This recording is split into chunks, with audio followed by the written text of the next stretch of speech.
各位网友，大家好，今天是2020年10月16号，星期五，欢迎大家参加王健美育观察直播2的节目。我们今天的题目是中国营造打仗气氛的真实意图。我今天呢就想用一个漫谈式的方式来讲这个题目，因为我不是手上拿到了一份文件然后再来跟大家讲我发现一个什么情况，不是的这是一个我们在总结一个现象这个现象很普遍。最近我收到很多网友的爆料说他来当然我讲的是中国大陆的爆料然后他们收到了很多的发现很多的现象。这些现象是什么呢？我举2个例子讲2个例子。第一个例子就是有个网友今天在推特上跟我说，他说王老师，我今天在单位开一个日常会议，一进会议室我就懵了，说这个投影仪播放的是这个阅兵式的视频，那个气氛很雄壮，一股打仗很浓烈的这种打仗的气氛他说政府从上到下一副随时战争的样子然后他开车回家，下班开车回家，前面的公交车播放的也是这个阅兵的这个场面。他说我觉得 CCP 疯了这个太可怕，不要拿14亿人民垫背，我们不答应他说这2段视频我都有录像这是一个例子还有一个例子就是说这个今天参加一个这也是一个推特上发给我的说今天参加一个饭局，说这个领导喝多了，无意透露了一个对台的几个时间节点，说10月份抓台谍，11月份发表对台湾同胞书，12月份发最后通牒，1月份打台湾，是这么说。当然这个很不靠谱了但是那从一些正式的官方的活动，大家也可以看出来，一个习近平刚刚去广东习近平南巡去广东，他12号去汕头，他其实在汕头第一站就到了潮州然后就在潮州期间，他去视察这个海军陆战队。他在对海军陆战队这么说，他说海军陆战队是两栖精锐作战力量维护国家主权安全和领土完整，维护国家海洋权益，维护国家海外利益连海外利益都包括了肩负着重要职责习近平说，把握海军陆战队建设管理和作战运用特点规律，加快推进转型建设，加快提高作战能力，努力锻造一支合成多能、快速反应、全域应用的精兵劲旅然后他就要部队要把这个精力这个放到这个准备打仗的这个事情上面来习近平这个讲了一番这样的话。大家知道潮州地区其实就靠近福建就广东的这个东部靠近福建那么他说一番这个话，然后他就走了。走了以后呢，14号他12号去的15号离开，15号返回北京，14号深圳应急管理局发布一个什么东西呢？发布一个深圳市家庭应急物资储备建议清单指导市民应对灾害。这个清单呢分2个版本，一个版本叫基础版一个版本叫扩充版。基础版包括什么应急用品、应急工具、应急药品，对常见的灾害和适用所有灾种列出的所需物品多功能应急手电救生哨、灭火器、呼吸面罩。还扩充版还包括什么呢？食品生活用品、应急用品、应急工具。这是一个让人浮想联翩的新闻，因为习近平刚刚讲完了海军陆战队要准备打仗，随时准备打仗，然后深圳这边就开始讲这个储备这个应急物资前一阵子呢其实发生过很多事情，就不断的，其实不断的有网友讲什么呢？讲防空训练啊，防空训练要做好空袭的准备，然后有些地方又讲什么呢？讲做物资准备。四川啊，要求什么？要求藏粮于民啊。然后这次深圳又搞一个应急清单啊。那么这里面到底他想干嘛？政府到底在做什么啊？我们分析一下一个态势啊，一个态势。这个态势是什么呢？这个态势就是今年前9个月，就是我们分析一下中国周边的这个态势啊。今年前9个月，大陆对台湾的这个防空识别区出动了多少次飞机？1710架次啊，1000架。今天还刚刚又出动一个啊，空中袭扰，有1029次海上侵袭，飞机是1700，海上是1029啊，就是实际上呢，大陆这边对台湾的海空域进行持续的袭扰啊，这是一个态势。第二个态势，中国在对日本方向啊，对钓鱼岛方向，日本的国防部长说，今年中国的这个海巡船各种船辆，政府序列的各种船辆跑到钓鱼岛，这个袭扰的这个次数比去年增加了3倍，这是日本方向。印度方向，中印之间的边界持续的发生摩擦，那么没有停，没有结束，中印之间的摩擦没有结束。你可以看虽然这个印度方面已经占领了这个叫那个湖啊，叫发卡湾的这个地区，但是中方完全没有就是说解决这个问题的想法，双方还在对峙，持续对峙，中方完全没有让这件事情平息下来的这种意愿。为什么？因为其实平息下来很简单啊，印度方面并没有进一步的战略意图，他只是想干什么？他只是想在那边修路啊。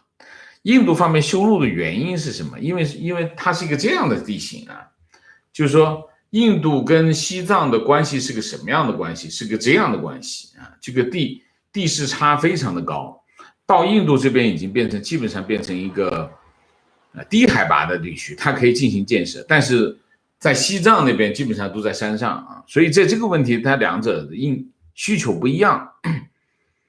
中国在这个地区保持军事压力的一个原因就是让它修不成路，就是中国方面的意图是这个，但是双方发生这个边界冲突之后，所有人都认为，包括印度方面都认为，中国会很快平息这方面的摩擦，但是大家看到中国完全没有这个想法，所以这个摩擦会持续下去，这是一个方向。然后中国在香港北京在香港方面的行动也继续推进各方面的推进，包括立法会，包括这个教育课本等等一系列的是它持续的在推进，也就是说中美在香港问题上的摩擦会继续发生，继续持续然后在国内这边是这样刚刚发生了内蒙刚刚发生了内蒙的这个教科书，就是母语教学的问题。西藏现在开始又新一轮的这个西藏的这个文化宗教清洗，新疆那边根本没有结束就是说你可以看内蒙、新疆、西藏这3个占主要的产生问题的地方持续的搞事，其实是搞事。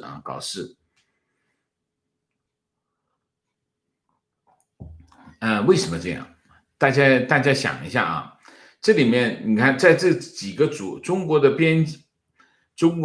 主要的几个战略方向，中国完全没有停下来的停下来的意愿啊，然后中美之间在进行激烈的对抗中国非常积极的展开对美国的外交战王毅到处跑，到处飞，蓬佩奥也到处飞，双方在进行全球的这个旅行要进行外交战，没有停，完全没有停。为什么这里面今天我在思考这个问题有2点。第一点，从一系列的行动来看得很清楚的是什么？就是有一件事情是很清楚的，就是政府在营造一个气氛，在营造这个社会气氛。这个社会气氛是什么？这个社会气氛就是要打仗的样子，他不明说，但是呢很多行动呢让大家想到这个方向，他在很多地方在做这个动作在做这个动作，但是呢让你自己讲出来什么意思？我觉得有3件事情他在做这个动作的时候有三个意图。第一个意图就是对待台湾，因为其实你看中国大陆这边对台湾的这个手段其实没什么手段，最后就政治手段已经没有效果政治手段已经完全没有效果。为什么？因为台湾的岛内的这个政治势力也好，台湾的民意也好，已经慢慢的趋同。他们趋同是什么？趋同就是一个方向，不相信大陆，大陆那边是不可信的，很清楚这件事情。你从韩国瑜的败选，就其实反映了这个结果，就是大陆方面对台的政治手段已经没有用，那剩下什么？剩下就是军事手段。但军事手段你不能真打不过去的嘛，这个那怎么办？这就是什么？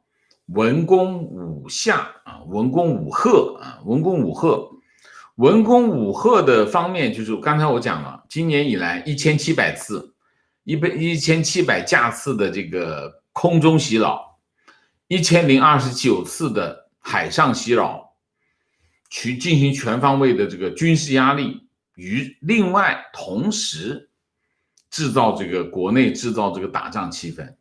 国内制造打仗气氛，这是什么？这就营造文攻武吓的气氛。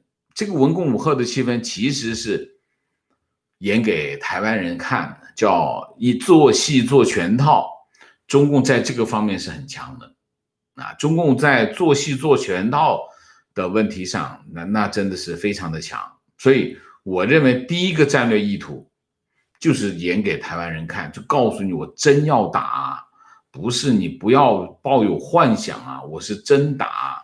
我现在打你们都觉得已经麻木了，但是我这次是真打，就这个意思这是第一个，这是第一个战略意图。第二个叫假戏真做。什么叫假戏真做？针对国内施加压力那么国内社会矛盾现在是很激烈，大家知道国内的社会矛盾的核心是什么？经济的核心是什么？就业所以国内的社会矛盾其实现在是非常激烈，各种社会矛盾很多。那怎么办？假戏真做，其实不是真打仗，但是营造打仗气氛，营造打仗气氛就可以压制社会不满情绪。都要打仗了，有什么好说的？把嘴闭上，我们准备打仗，就这个意思，就这个思路这是第二个战略意图。第三个，测试各方面的底线反应，国内的反应，看看国内的老百姓的反应是什么，看看海外的老百姓的反应，海外的这个情况的反应，媒体的反应，看看台湾方面的反应，看看这个香港这边的反应，测试，做一个测试动作。那么营造一个这样的气氛，当然它有2个这个意图，但为什么他这样干呢？你看一下真的是我们经常做一个战略判断，讲的是什么？讲的是趋利，就是说一个国家他在做一个战略选择的时候，他会选择一个相对有利的一个战略。你比如说，尽量避免两线作战啊，尽量避免前面打后面又打，就这种两线作，这种两线作战非常的危险。当然也不是不可以，看你的实力啊。那么尽量的避免，就是说多维度的对抗，就是你在很多维度跟很多对手打。但是你看中国的情况，好像是多维度跟很多对象都开始在搓着火，国内国外都搓火，全面。为什么？这里面肯定是有一些战略判断啊，战略判断。那么我们就从总体上来分析，分析什么？分析中国的一个战略，几个就是说，你从他现在表现出来的战略态势来分析它背后的一些战略判断。当然，那些战略判断是我们现在能看到的情况啊。那么第一个战略判断是什么？第一个战略判断就是美国现在在大选，自顾不暇，忙不过来，所以中国在美国大选期间能够做的战略布局，尽量的把它做掉。能够做好的战略布局呢，在美国大选的期间，我赶紧的把它做掉。做掉之后呢，他应接不暇，反应不过来，我等他反应过来，大选尘埃落定，新总统上任之后，他还得观察一段时间。我那个时候我这个已成既定事实，所以你可以看，中国在外交领域和美国是对攻的，完全没守，完全是在对攻，你攻我也攻，你跑我也跑，你做工作我也做工作，该撒钱就撒钱，该扔弹跟扔弹，就这样。中国的态度是一个这个态度，就是利用美国大选自顾不暇的这个白宫现在忙着这个保住自己的位置，他没空来管我，那我就能干的事情先干。这是一个战略判断啊，这个战略判断很重要。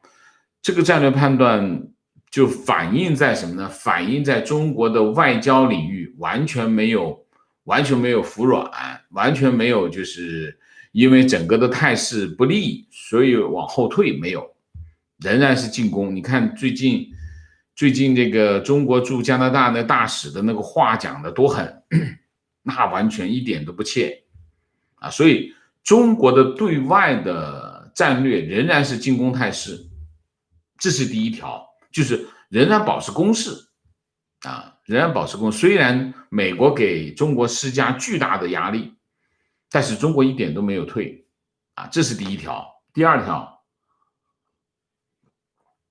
中国经济稳住了，中国经济稳住了，然后欧洲也好，美国也好，经济还没稳住。中国经济先稳住了，这是一个总的判断，总体态势的判断。这个欧洲也好，这个日本也好，美国也好，它现在还被这个疫情困着。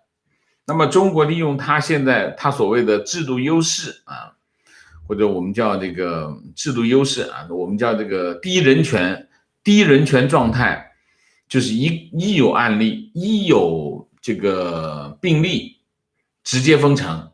直接 lock down 这个城市啊，他能做到，那在其他国家做不到，为什么？是低人权状况的这个政府的权力很大啊，他能做到这一点，他觉得他有优势，他通过这种方式呢，让经济稳住了。但其实不是啊，其实中国经济稳住只有一个原因，没有别的原因，只有一个原因，就是债，一个字就是债。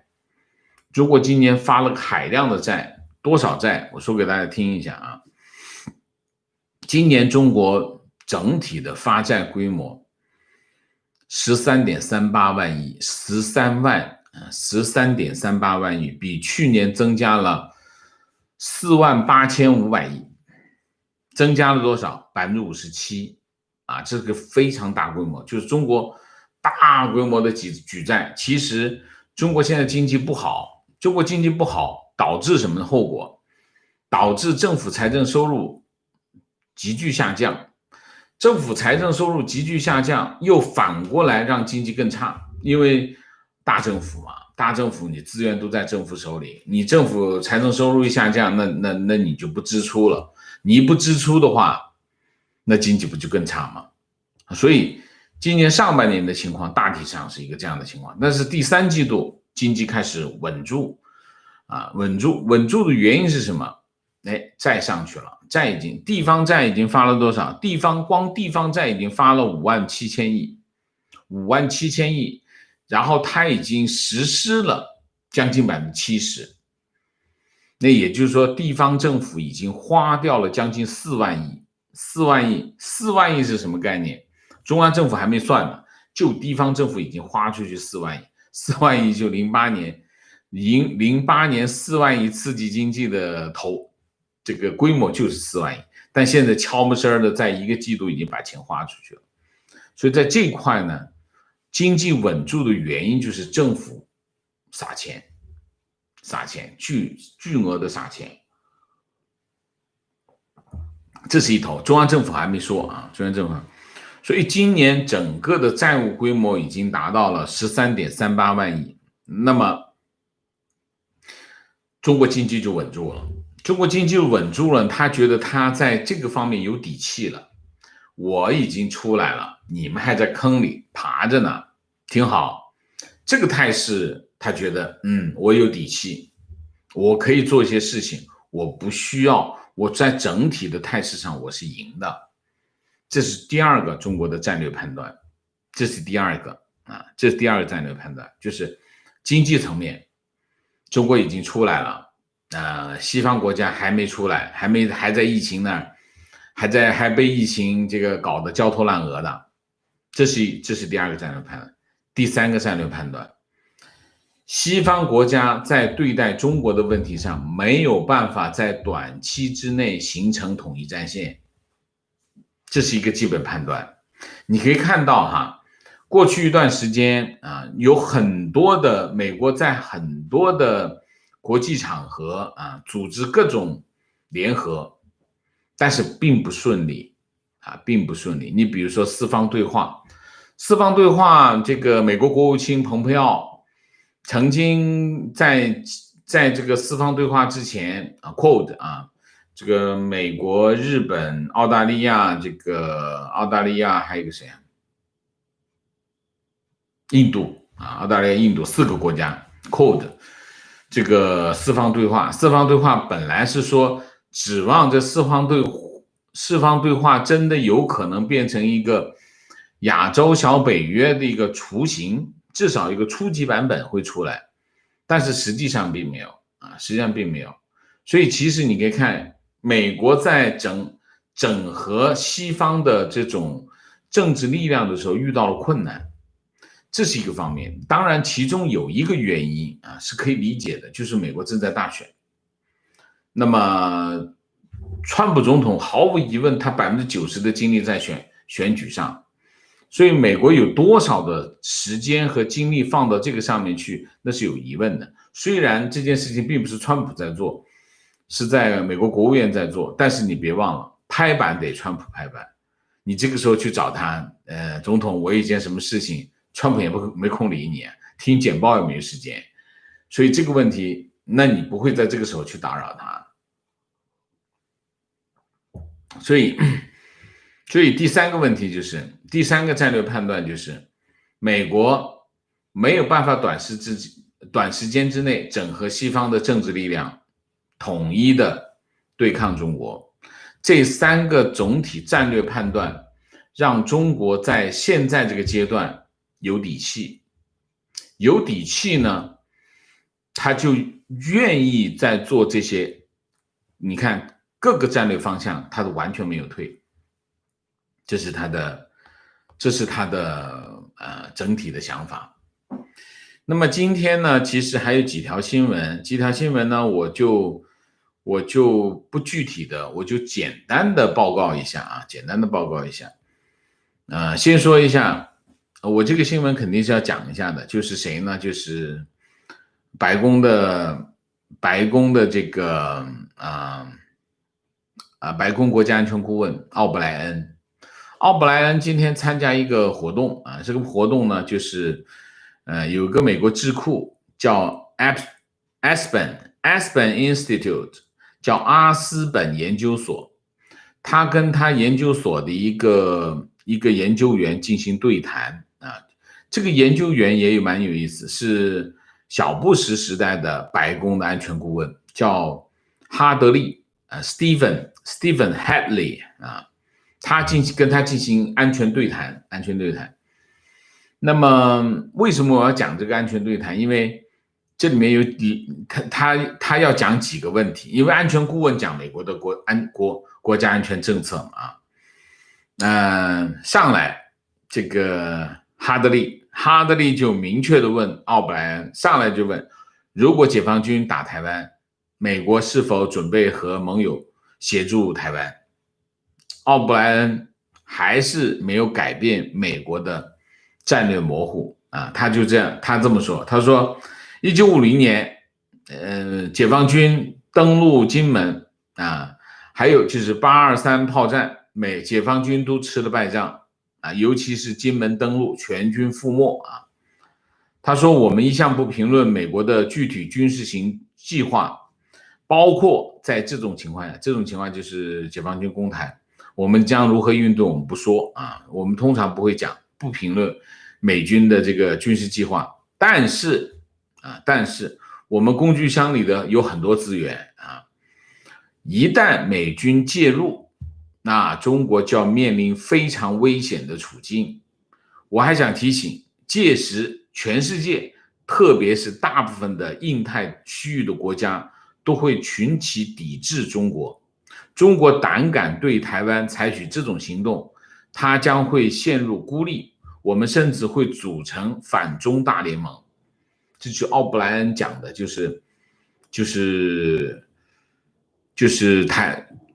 一旦中国武统台湾，后果是什么啊？他这么说，他说他评估啊，他说解放军不会以两栖登陆作战方式入侵台湾。他这么说啊，他评估，因为台湾易守难攻，可以登陆的地点只有4-5个。那么这4-5个可以登陆的地点，其实台湾已经把它变成了这个密度最高的防火，就是火力点啊。所以但是呢，他是这么说啊，奥布莱恩讲，解放军有导弹，很多的导弹对着台湾啊，如果用导弹轰炸，有可能会摧毁台湾。但占领一个被毁掉的台湾，我不知道他们能得到什么啊？我觉得他们会因此失去想要的一切，成为国际弃儿啊！这是奥布莱恩说的。他也提醒台湾方面啊，说台湾必须发展不对称的军力。台湾目前的国防开支已经接近 GDP 的2%，差不多是北约成员国的水平。但是由于他面对的是中国大陆，台湾有必要增加这方面的开支啊。那么哈德利是共和党这个传统建制派，他原来是小布什的国安顾问啊。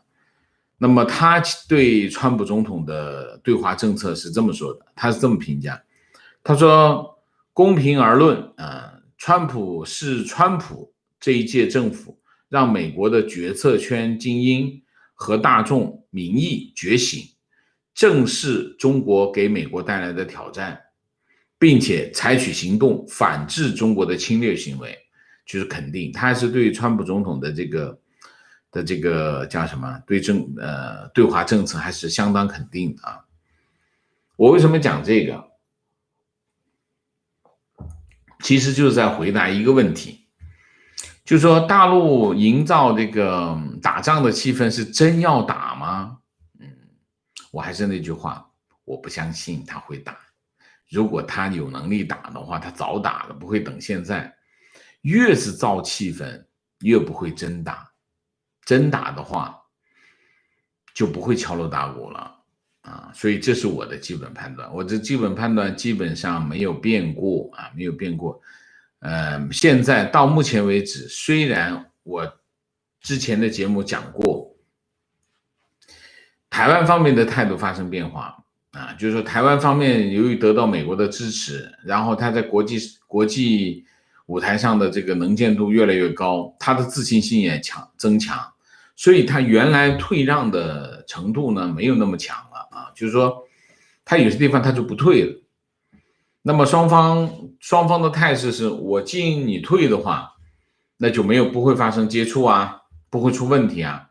但我进你不退的话，就会碰在一起啊，这就是有可能发生。我说擦枪走火的，现在有这种风险，但是我并不认为大陆方面在这个时候会武力攻台，就是刚才推特上面讲的那个，我觉得只是一个说法，不一定要相信啊。那么另外我觉得美国方面虽然就是在大选，但是他的很多动作还是在做的，包括之前香港的制裁啊没有停，然后白宫10月15号就昨天发布了一份叫关键与新兴技术国家战略啊，这个国家战略分两部分，第一部分叫倡导国家安全创新基础，第二部分叫保护科技优势。其实这个战略就是强调啊，叫发展这个顶级的这个科技生产力，吸引创新的人才，然后就保护它的知识产权。其实核心的这个战略就是保持科技领先啊，保持科技领先优势，这是第一个。第二个，保护知识产权，不要被盗窃啊，不要被盗窃。当然，他这个战略里面还鼓励这个美国政府和私营部门合作，展开科技创新的合作。这里面有一个现象，什么现象呢？就是过去10年一直在发生的，就是美国的很多的研究机构，或者是有一些企业，他会跟中国的这个科技公司合作啊。科技公司有钱，科技公司它很容易拿到钱，因为中国很需要科技啊，所以中国很多科技公司很容易融资啊，他融到资以后，他就非常进取的跑到美国，找他的科研机构，或者是找他的科技公司合作，说你这个科研经费我掏，然后你研究出来的技术或者研究出来的产品我们共享。那么很多美国的很多的科技机构，或者是科研机构，或者是科技公司，是用这种方式跟中国合作的。中国通过这种方式拿到了很多的技术和产品，这经常是。那么现在的情况当然不可能发生啊。美国就是这个关键与新兴技术国家战略，就是防止这种现象发生。那么他要求政府要增加对科研机构或者科技公司的这个投入，但其实这不现实啊，这现实政府投不了那么多钱。真正的情况是什么？真正的情况其实是因为中国的这些机构非常的进取，在美国本地的投资机构还没有找到这个项目的时候，别人已经把合同签掉，他非常的 aggressive。这个不赖，这跟美国政府没有关系，美国政府做不过来的，没有多少钱啊，他也没有这样的时间在做这个事情。所以实际上要改变什么？改变这个政治气氛。当这个政治气氛改变了之后，这些科研机构也好，科技公司也好，就不会去跟中国的这些投资者合作了，只是一个这样的情况啊。我会跟大家讲一下，然后配合这个白宫的这个最新的国家战略，商务部昨天这个公布一个新的管制清单，原来它有31项科技管制清单，现在增加6项，包括5纳米的集成电路机加工技术等，就是管制技术不能出口的啊，这个大体上是这样。所以我们可以看到，我总结一下今天的主题啊，今天的主题就是我们可以看到中国在全国各地啊，它没有统一做啊，它各个地方都在做一些动作，这些动作给中国民众一种感觉，要打仗了啊，但是它不明确的把这个信息讲出来，它让你感觉得到，然后你把这个相关信息传递出去。这个动作我们今天的节目就是分析这个动作，第一，这个动作到底做到什么程度啊？这个动作做得很深，做得很广，范围非常的广。那么它是发出明确的信息啊，我们要打仗了，这是全国性的啊。那我们今天这个节目分析他做这个动作的目的是什么啊？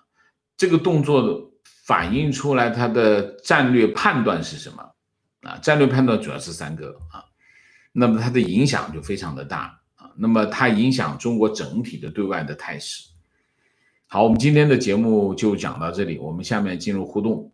进入互动之前，例行公事，请大家点赞，请新来的网友订阅，请大家加入我们的会员，支持我们做更好的节目。进入互动之后，请大家不要聊天啊。那么4个情况、问题、观点、情绪 ，OK。好，今天看看我们大家有什么高见啊？明谢 Harper and Christopher Oliver 徐 Oliver 今天100天，请王老师吃蛋糕，恭喜恭喜 Oliver 啊。Sophia 蒙 Sophie 蒙，谢谢 THW， 谢谢。从年初开始看王老师的节目，经常看当天的回放，这次赶上直播啊，感谢王老师每天2期充实客观的节目，谢谢啊。归人666，谢谢王老师。我记得以前节目评价过低人权优势，可以再评价一下吗？节目太多找不到了，搜索啊，低人权优势，低人权不是优势啊，低人权是可耻的优势啊，不是优势啊，我不觉得这是个优势。但是低人权它是一个状态啊，什么状态？就是叫什么？大家知道过劳死吗？过劳死就是低人权状况啊，就是中国政府啊把老百姓应有的人权标准降低，以便降低整个的成本，社会成本降低，经济成本也会降低啊。低人权不叫优势，是状态啊，低人权状态，比如说加班啊，加班当然前一阵子是一个话题啊，加班是个话题啊，加班连加班费都没有啊，这就是低人权状态等等啊，这低人权状态不是一件好事，对老百姓来说绝对不是一件好事啊。李琳呢嘛，谢谢。姥姥王，谢谢老师好，同学好。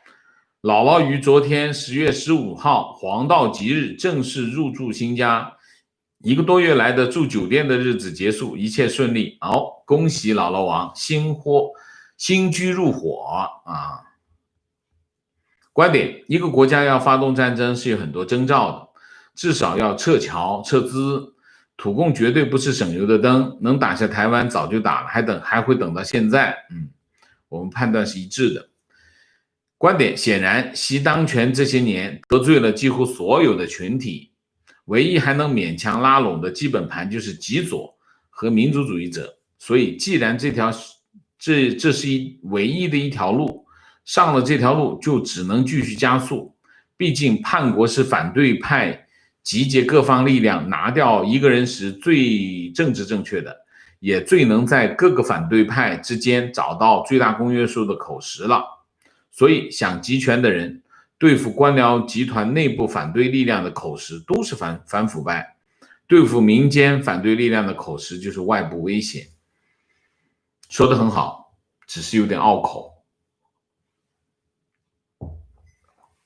情况与提问：目前中国已经四面楚歌，既然没有能力开多条战线，为何要到处搞事？王老师刚提出的了一些观点，我可不可以理解成 CCP 正在走一步险棋，想利用这种方式试图跳脱目前国内国外的困境？我想是不是还有一种可能，反正目前已经不能再坏，想做的事情干脆一次解决。请问王老师的观点？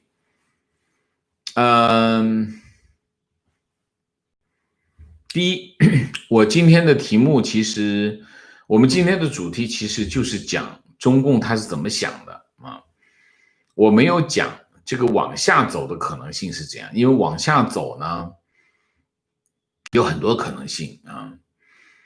第一个最重要的，第一个是什么？最重要的第一个问题就是美国大选啊。美国大选有很多不确定性，当然最不确定就是谁能当选。所以其实在这个问题上，中国的态度其实就是拖，把好多的问题呢往后拖，以拖待变。这是中国对美政策的一个基本的方向就是以拖待变。这第二个方向是第二个变数是什么？第二个情况就是我觉得还是经济扔了这么多钱下去经济稳住了，这个扔这钱是有代价的对明年的经济那就是一个雷雷就在下面雷把由这里现在眼前的雷挪到了明年，明年本来那里有个雷你现在把这个雷再挪过去，俩雷搁一块儿，要炸起来的更大。所以现在的情况就是先把眼前的问题应付过去再说，思路是这个思路。但是现在的情况就是是不是走一步险棋CCP 一直在走险棋， CCP 从成立到现在每一步都是险棋。为什么？因为它不是一个正常的政党。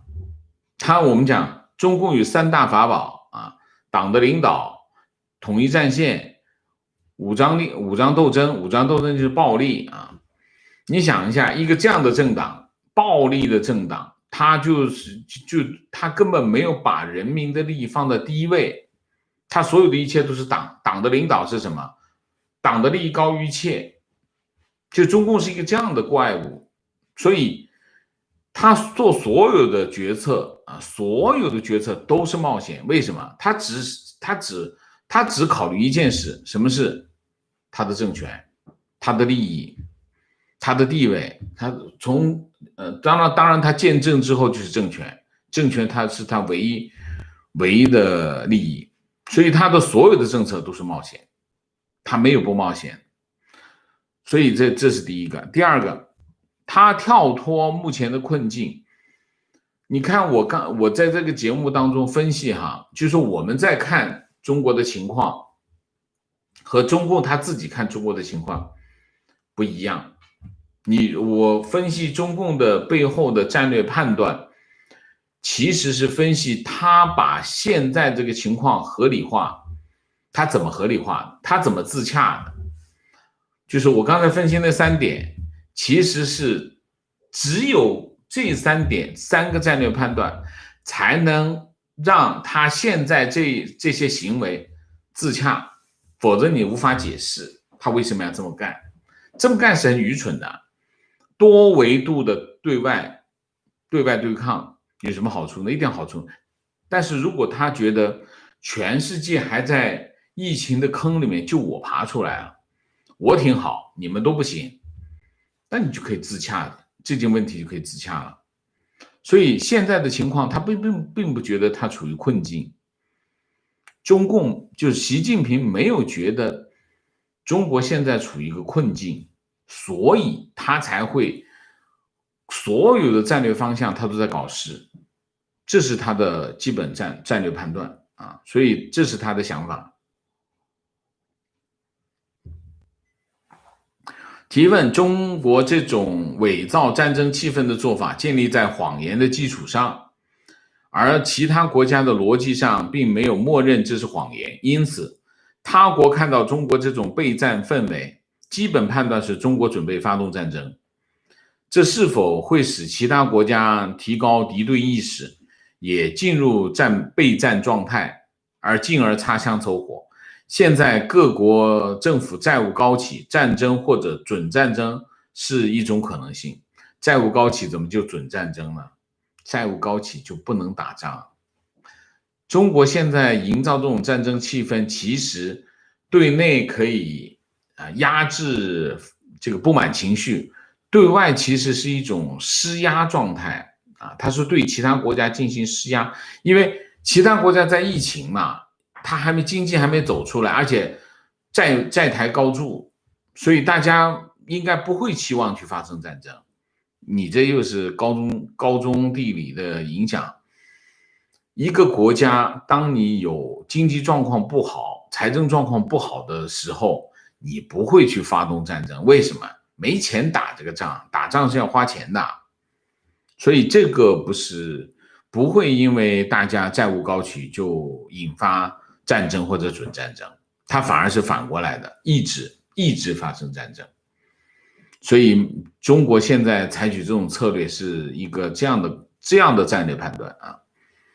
观点，我认为打台湾的可能性非常大。第一，现在台湾的台积电芯片制程技术最好，在美国封杀芯片的情况下，可能会打台湾解决芯片问题。OK， 这有点像日本是吗？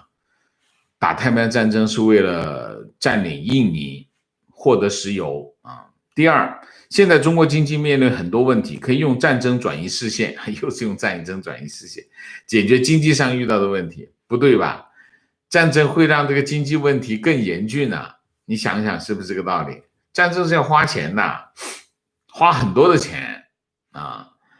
第三，最重要的就是这一点，维尼的思维还是那种解决领土问题，能够留名青史，不要用正常人的现代文明思维预测它。看看香港法律的推出就可以看出，它的标准有强烈的民族主义和文革思维的人。打台湾去获取芯片，这芯片也太贵了吧？啊，这是第一个。第二个，用战争来解决经济问题，用战争不会解决经济问题。战争是什么？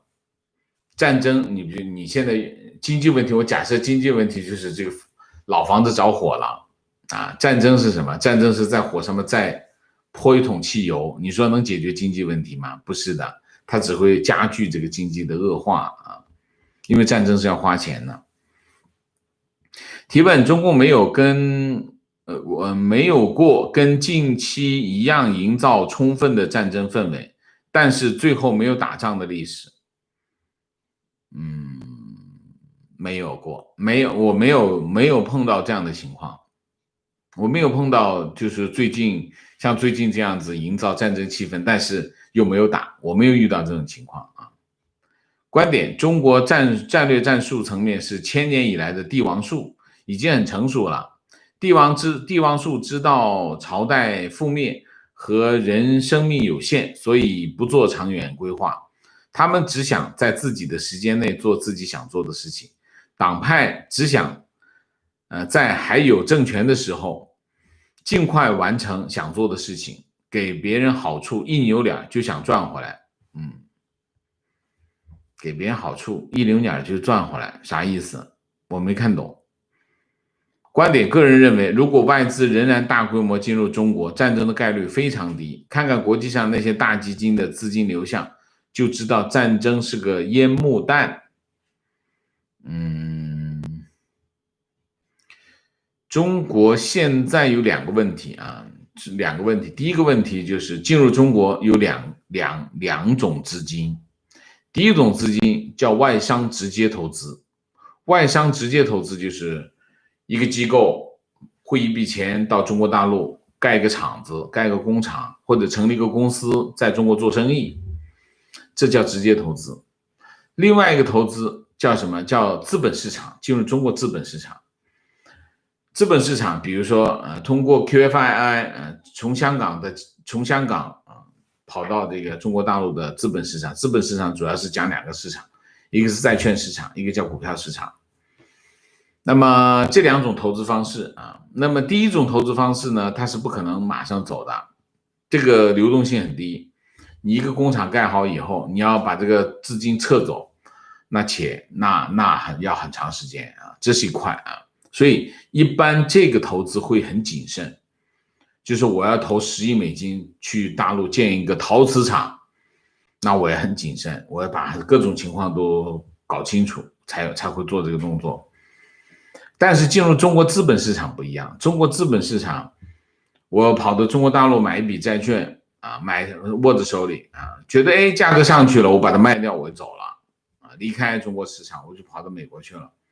这个就我们这种钱叫热钱，热钱就流动性非常高。那你一说要打仗，我马上就走了所以这个就很快。那么现在呢，今年中国声称说这个外商投资、外商直接投资创新高。那这些年其实中国的外商投资、直接投资率非常的低，原因是在哪里？原因有2个方面。第一个方面，跑到中国去盖厂子的这个钱基本上很少了那么去中国做服务业的比较多一点。但是有些服务业它不开放市场，比如说金融市场它不开放那么他现在敲锣打鼓说我现在开放了，但其实还不是开放就其实他只是说政策开放了，但是还是要一个一个审批，所以其实还不是那么多的钱。然后呢，这里面还有很多什么钱呢？自己的钱，就是国企的钱、地方政府的钱。跑到海外去绕一圈转一圈，然后呢又以外资的身份跑回国内去了，这种钱叫假洋鬼子。假洋鬼子现在的外商直接投资80%是假洋鬼子，所以实际上不能够反映趋势。所以你刚才讲的这情况呢，就是从目前来看，中国的外商直接投资也好，投资资本市场的投资也好，都不能反映你说的这个情况大概是这样问中国经济稳住了，标志和证据在哪里？中国经济稳住了，标志和证据在哪里？我没有证据，我只是知道为什么？统计局有些数据，当然我不相信但是你可以看到趋势看到趋势，就是中国经济稳住了，这个趋势是稳住了的但是你说中国经济今年有增长，比去年同期有增长比如说现在他们在制造一个氛围，就是说现在的情况是什么？中国经济没有像石头一样掉下去它稳住了，然后中国就开始吹牛吹什么牛呢？就其实我不仅仅稳住了，我还有增长这就在吹牛，大概是这样那你有什么问我有什么证据？我没有证据为什么？因为统计局的数据不可信，但是我也有一些我自己的判断的方式包括我对很多经济，我们叫微观经济的一些判断微观经济包括旅游业旅游的情况比如我们在国内的一些各种反映出来的一些情况，我通过这些情况来做一些判断，就基本上经济没有继续往下掉，就基本上稳住了然后你说中国经济今年比如说10月份比去年同期涨了，那是胡扯说涨了5%、3%的，那都是胡扯，那是不可能的事情观点不可能打仗了，台湾只要挺过这一段时间，台湾军力就起来了，还有美国外援，以后 CCP 连军事冒险的可能性都没有了，完全可以高枕无忧。不可以高枕无忧，高枕无忧不可以。但是我觉得挺过这段时间是对的。挺过这段时间有2个方面，一个方面是什么？一个方面就是美国的军售逐步到位，美国军售逐步到位，美国的台湾的军事实力上来，这是一个方面，这是对的其实挺过这一段时间还有另外一个因素，什么因素呢？美台关系升温大陆这边就发疯发疯一段时间，他慢慢的适应了，他就不发疯了，他不可能一直在发疯，所以挺过这一段2个方面的因素情绪，王老师你好，我以前在 Facebook 跟您发过消息，我已经毕业，我的毕业论文被导师拿去发顶会，没挂我的名字，我很想把这事捅出来，但又感觉很绝望，学生还是会从这个坑跳到那个坑，如果与导师交易能挂共同一座，但我不甘心啊！通过这个事情，我希望有理想的学子能够看清大陆教育，走好自己的学术路。网友答：很理解你的心情，这件事情我非常肯定的告诉你，你的导师违背了基本的学术道德。不要害怕，不要绝望，学术圈有理想、有学术道德的导师非常多。下次选导师看人品，多打听老师的口碑。有2点我的看法啊。第一个，自己的论文被拿去发了，然后没用他的名字啊，这个当然非常的生气啊，非常生气。但是我是这么看，第一个，把所有的证据保存好，保存好你所有的证据啊，第一个。第二个，先把你自己的生活安排好。我不是说就放过他啊，山水有相逢，总有一天你会用到这些证据的。现在这个时候，你的主要任务还是把自己的生活学习安排好。这件事情当然不公平啊，我不是说让你去忍下来，不是的。但是你要知道，如果你在做一些反抗，会让你处于一个非常困难的境地的话，我是劝你把这些事情先放一放，安排好以后再说，好不好？这种事情其实刚才这个网友说，学术圈有理想、有学术道德的导师非常多。老实讲，我觉得我不大同意。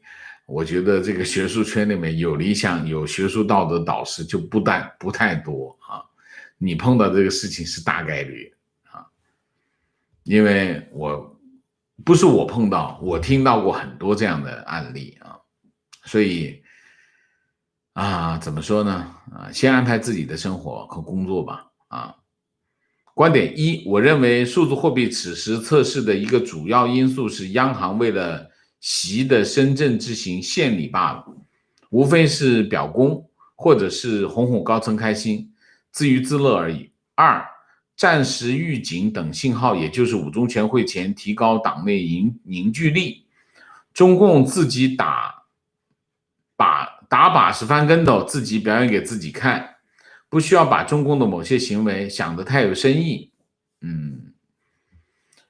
我当然也把它想得有深意啊。为什么？因为它不是个个别行为啊，它也不是个简单的单一的动作啊，它这么多行为，肯定背后有意图啊。你不要，我们经常的问题是什么哈？我们经常的问题是高估中共的实力，低估了中共的决心啊。高估了中共的实力是基于中共的欺骗，中共喜欢吹牛啊，吹牛骗你，忽悠你啊，这个是包括这次打仗的这个制造打仗气氛，其实也就是忽悠你。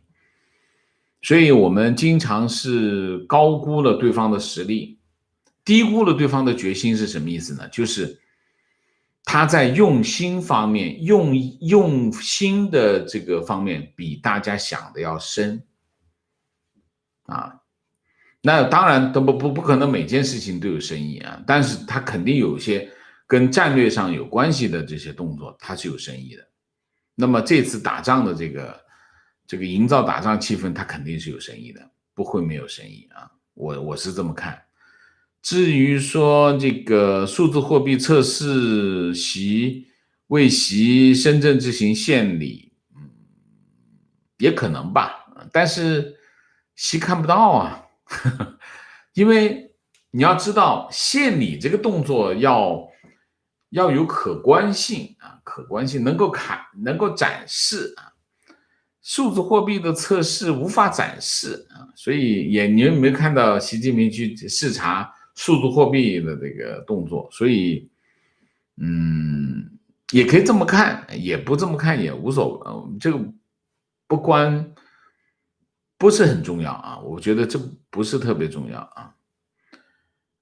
轻松狂，美国一直有发免费食物，只不过最近看到去领食物的人有很多很浪费行为，一些华人把不喜欢吃的，比如芝士直接丢掉，会被人鄙视的。OK， 情况，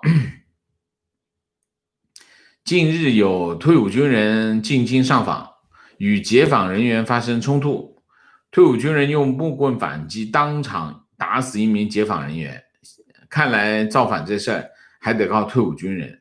当年明末李自成、张献忠队伍里最能打的主力是朝廷的溃兵啊，情况真是讽刺。我在听王先生的视频，女儿在做老师布置的红颜手抄报，不得不歌颂匪党。OK， 观点：战争不能解决经济问题，但能解决经济产生的政治问题。如果你不能解决经济问题，你怎么解决政治问题？经济产生的政治问题，你说说看，你怎么解决？因为由经济产生的政治问题，你必须解决经济问题，才能解决政治问题。你就没饭吃，你说我又解决这个政治问题，你怎么解决？你不解决有饭吃的问题，你除非把人全打死，那全打死，那你这个国家还能做什么呢？所以这个不 make sense， 还是不 make sense 啊。情况 NBA 火箭队因为连续多年成绩未达理想，管理组开除教练安东尼德安东尼和经理莫雷，墙内带节奏，搞得好像 NBA 为了讨好中国开除莫雷一样，并开始落井下石，风言风语，真是阿甘精神最好的例子。我的看法跟你一样，我不觉得莫雷的离职跟这个 NBA 中央台重播 NBA 有关系，我不觉得他有关系，他只是搂草打兔子这么一说啊，恶心你而已啊。明谢 Ava 黄谢谢，杰西菜谢谢，邓丹谢谢，林谢谢，留学签证。基卡提问：川普当选会对美元产生什么影响？是升还是降？川普当选，美元是升还降？应该是升吧？不对，我想一想，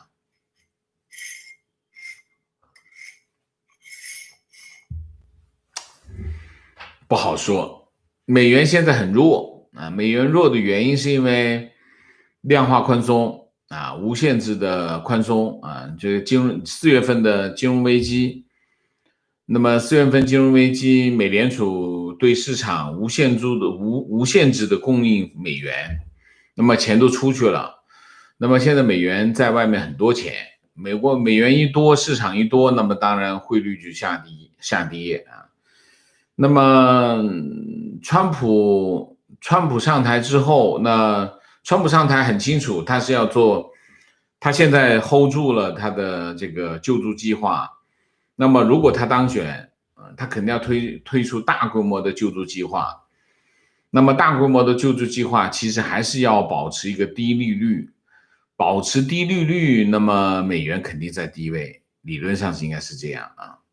但真的是怎样我不知道，我只是根据这个来推测。川普总统不会收紧银根，不会要求联储局收紧银根，还要放水。